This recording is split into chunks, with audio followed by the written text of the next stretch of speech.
Sometimes when you work on a project or you have some inspiration, musical idea, there's a couple of seconds can be game changers. So there's a critical in audio devices and your studio infrastructure that everything should be as much convenient as possible, because if you lose those moments, if you lose those inspiration seconds, you might lose your musical idea, you might lose this mood that you want to record.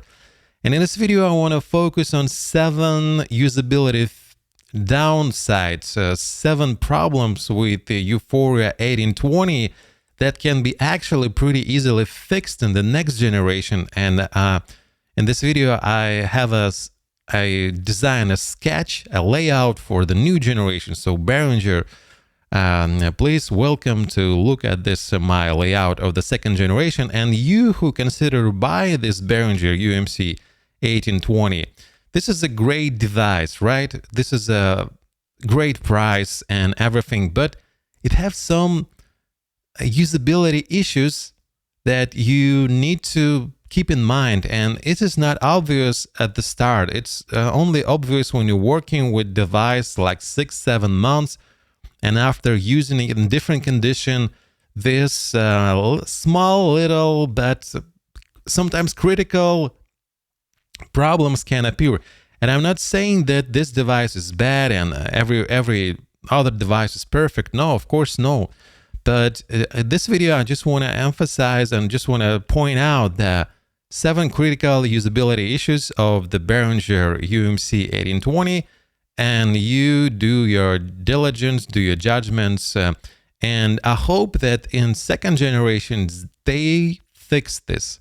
So okay, let's start from first, and I just want to show you the interface, and I wanted to make my point that in a technical perspective and a technical standpoint, I have no complaints about this device. It's actually a pretty decent, pretty quality built device. Even headphones outputs. I use the Shure. I use really good Shure headphones, and my Antelope Audio Zen Go audio interface, the much more expensive audio interface with only 2 ins and 2 outs. So this Antelope Audio, pretty good audio interface, but I have to crank up the knob almost to the maximum. But it's not a physical knob, it's a digital knob. It's a digital mixer in Antelope Audio.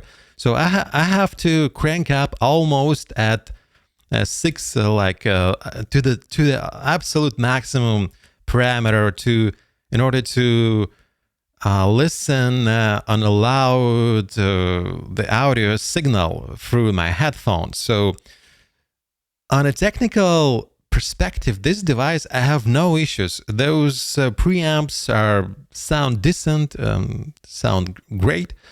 The driver's stability is outstanding. The capability of, the lack of digital mixer is actually a good thing. They put everything on the device. Every knob, you can just press the button and do the thing. You don't need to dive in some menus after menus in order to make a simple thing. You just press the button and that's all. And I love it about this Behringer U-phoria 1820, that no problem with technical, but they have to change a couple of things.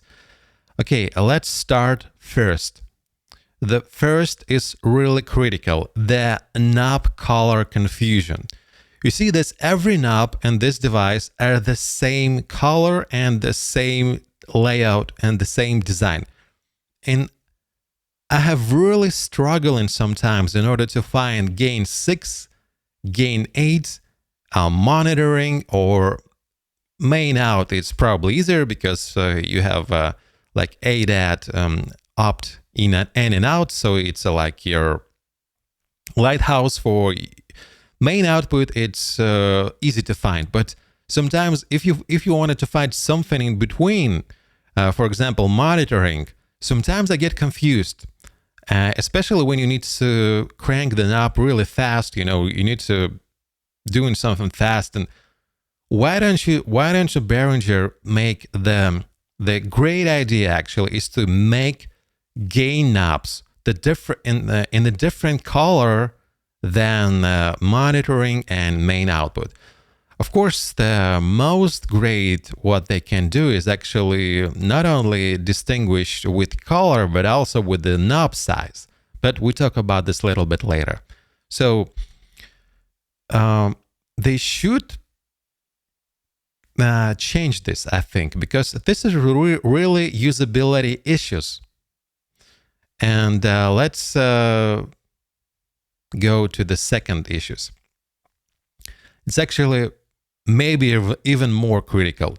No indication of pads and line instruments, but more critical is pads, because sometimes you need to pad some instrument because it generates background noise and you don't want to hear it on direct monitoring, and you press the pad, but sometimes you forgot that you press the pad on a particular channel, and you start to, for example, use the patch bay, or you change in the input or an outputs, and you forgot that you press the pad button, and there's no indication on the pad buttons on this unit. There's no indication that pad is pressed, and sometimes you forget about this and start to play an instrument and see the signal is going, but why is so low signal, and you start cranking the gain knob and doing some crazy stuff, and why does this synthesizer do not sound like it should sound? And after a couple of minutes of confusion, you like touching this pad button, and only if you touch this button you understand that the button was pressed.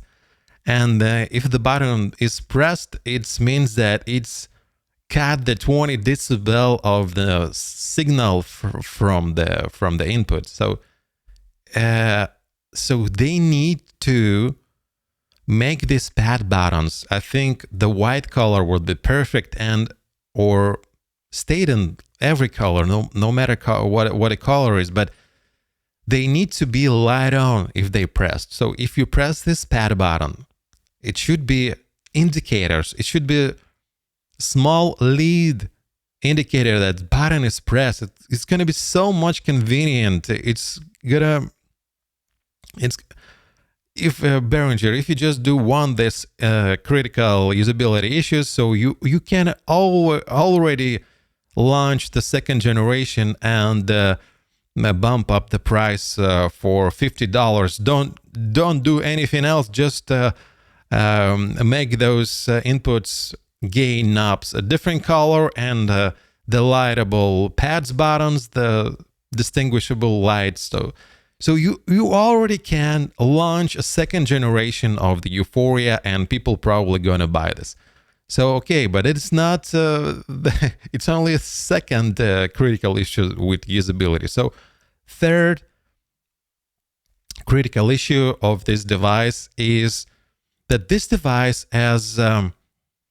was designed like USB device that do not require a PC, do not require Windows or Mac. It do not require the the DAW like Ableton Live, for example.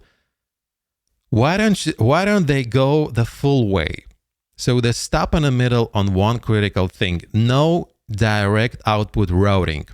So if you want to route, for example, not only main outputs, if you want to route the audio signal in order to send it to external gear, for example, compressor or effect pedal, you don't have capabilities without using software, without using Windows and Ableton Live, for example, or any other digital programs and digital mixers. You can do it with Windows Sounds menu, actually. But it takes a it takes a time. So they might use a dedicated switcher, and in my layout I will show you where can they do this on a device. Actually, I have some, they overcrowd this device with pretty much useless signs, and their device actually have a lot of free spaces, but I show you later in this video. So if they made a knob with so you can adjust direct output routing and a different outputs. For example, you need to outputs to be in 3 and 4. You just crank up the knob and the signal is going through outputs 3 and 4, and you don't have to go to the Windows menu. You don't have to go to some I don't know, Ableton Live routing and doing all the stuff, and you don't have to face latency at all. So this will be pretty good. All for example, just one knob and all outputs, just duplicating signals from 1 and 2 output. For example, something like that you can actually use without the computer, without any DAW, that you can direct output your not only channels 1 and 2, your output channels, but 3, 4, 5, 6, because this device has 8 output channels just itself, but you have ADAT capabilities to like 20 output. But why don't you utilize these capabilities, at least 8 output on a device itself? Why do you need to go to routing this digitally and some software? So this gonna be the huge. So if they're gonna do this, I don't know, this is gonna be a competitor of Arturia Rig 16, something like that. So it's good. So if they do this third critical issue, that's actually a little bit on a technical side, but technically this device can do this in a simple one knob, two click of a button in a window. So why don't they put on a device, and later in this video I will show you where can they put it. For example, okay, I show you now. So I wrote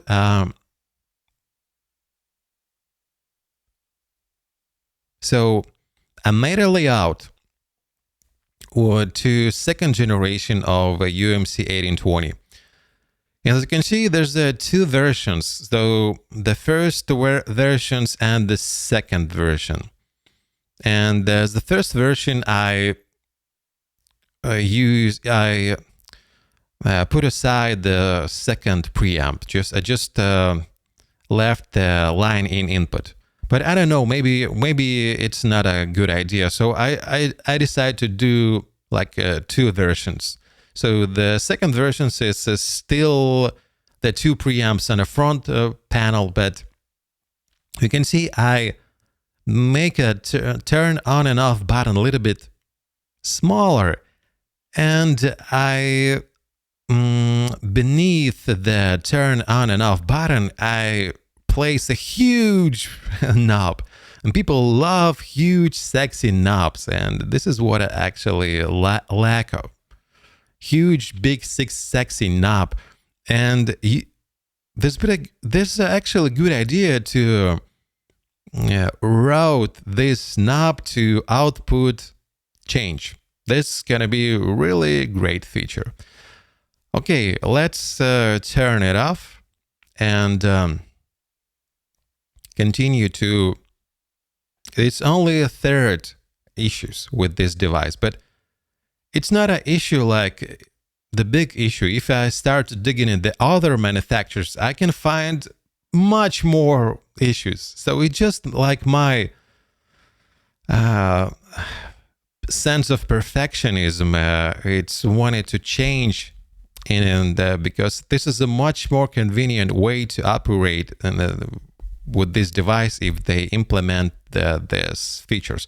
So let's go to four interesting moments. There's no direct ADAT monitoring. So usually people use this U-phoria 1820 with the Behringer Ultra Gain 8200 series. So they usually use this with ADAT extender.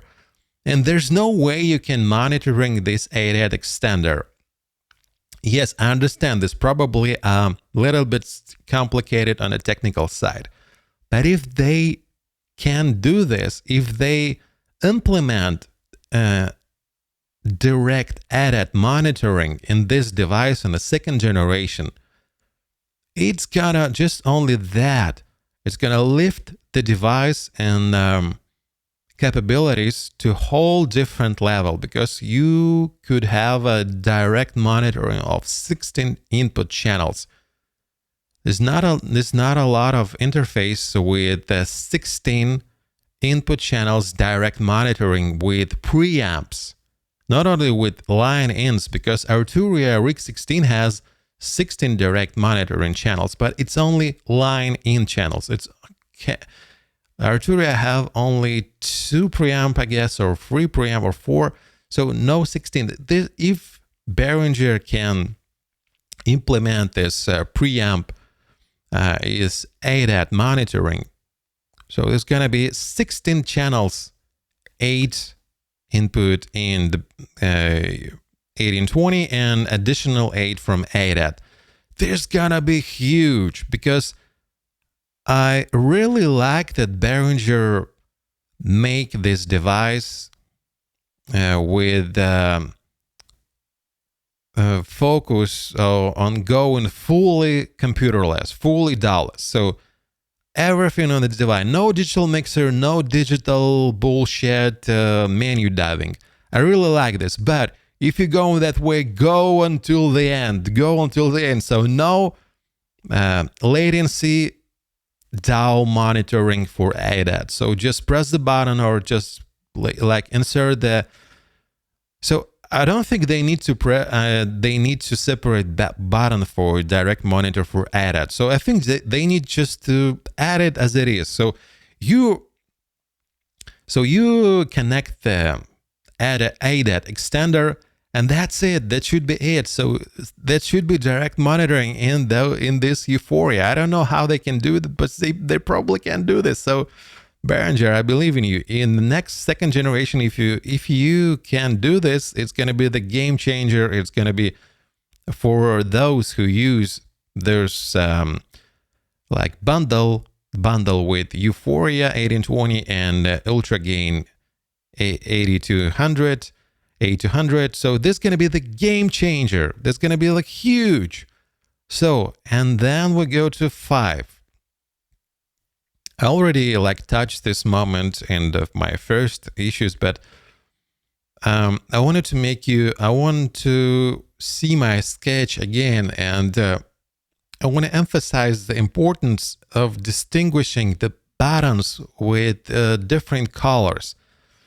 I'm not a designer, I'm not a professional user interface guy, but I think this layout already much more intuitive, understandable that they have on the first generation. So they need to use more appealing knobs. These knobs are really boring. They actually have a good tactile sense, though. They are really quality knobs, but they're not feeling like hot. You know what I mean? So they should feel sexy and satisfying to use, something you want to touch. And actually, Behringer could take a cue from SSL or even reuse the great knobs they already made for Behringer 1273. Those are really seriously nice knobs. And 6 critical issues. So if they're gonna do this, that's gonna hugely improve the audio interface. So the 6 is move the signal levels indicators up. So it's so my point is there's rarely who used the device looking from the bottom to the top, and rarely who used this device looking directly straight to the face of the device. They usually use this in a rack mount. In a rack mount, you usually look at the device from the top to the bottom, and usually you look at certain angle. And sometimes there's clip and signal indicators, LED indicators. Sometimes they out of your view. Sometimes they out of the view. So the Behringer needs to put those signals at a top, at a top of the, maybe at the top of the pad. So the toppier the better, because pretty much nobody looks at this device from the bottom to the top. Pretty much everybody look at this device from the top to the bottom. And let me switch to, pretty much everybody look on this device from the top. You adjust, usually even if you use the desktop rack mount, they usually look from the top to the bottom. And usually you don't look at the device like directly in front of your face. Because this clip signal and signal indicators, LED indicators, they sometimes out of the picture, they're sometimes out of the frame. And I'll tell you, this seconds that you might spend finding the right channel, whether it's the clipping or not, sometimes this second can be critical in musical production. So the better, the faster you can work with the device, the better it will be. So put this indicator on the top. That's going to be a huge issue. And the last one, the 7. It's probably the most easiest way to do, but it's so critical. I struggle with it every day. It's most not obvious thing, but inputs, labels, placement. Again, pretty much nobody look at this device from the bottom to the top. Nobody like looking like that. Nobody put this Behringer on the top rack mount with 25 devices, with 40 devices, right? So people who use 40 devices probably buy more expensive audio interfaces. So probably people who use these devices have 6-7 rack units that's stored on a floor, and look at this device from the top to the bottom, and imagine there's gain inputs numbers, first, second, third, fourth, fifth.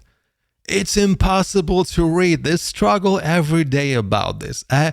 Sometimes it's so not understandable, and especially the mix and main out the same design, and not fully light. For example, an evening when you're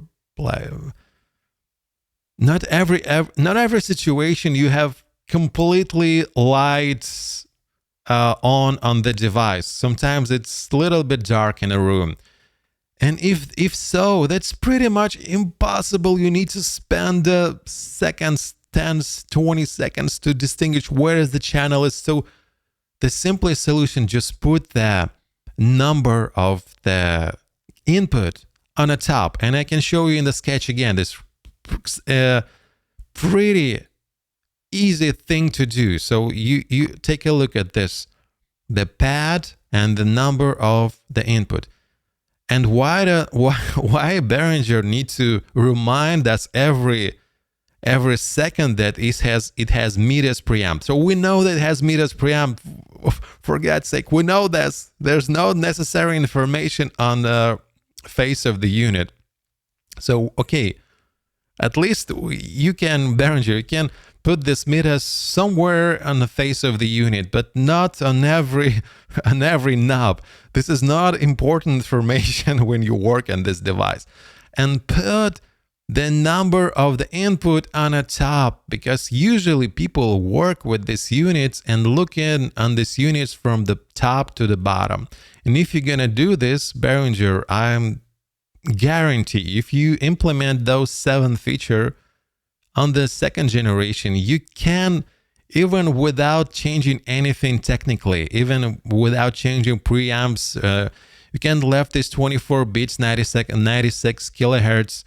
You can left all the headphones, amplifiers. You can pretty much technically the same unit. But if you just fix this usability problems, you already can solve the second generation for $150 more, and people gonna buy this because there's gonna be really convenient device and there's gonna be really no competitors at this price point.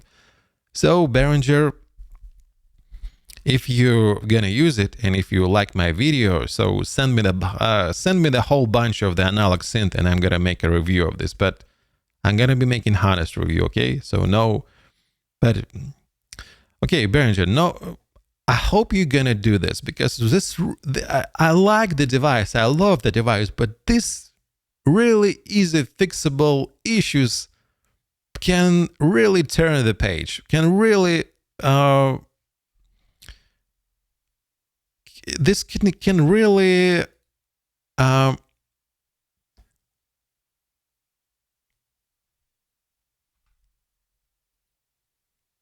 turn your device to a whole different price level, a whole different level.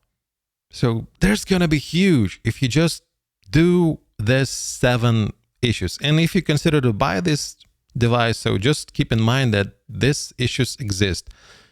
So there's my ideas. What do you think? Let me know in the comment below. Maybe you face different usability issues on this device, or maybe you think about buying this device, and what do you think about that? Maybe there's not the problem for you. Maybe you're gonna use it in a different way that I'm using this device. So this is my point, and thank you for watching, and see you in the next one. Bye.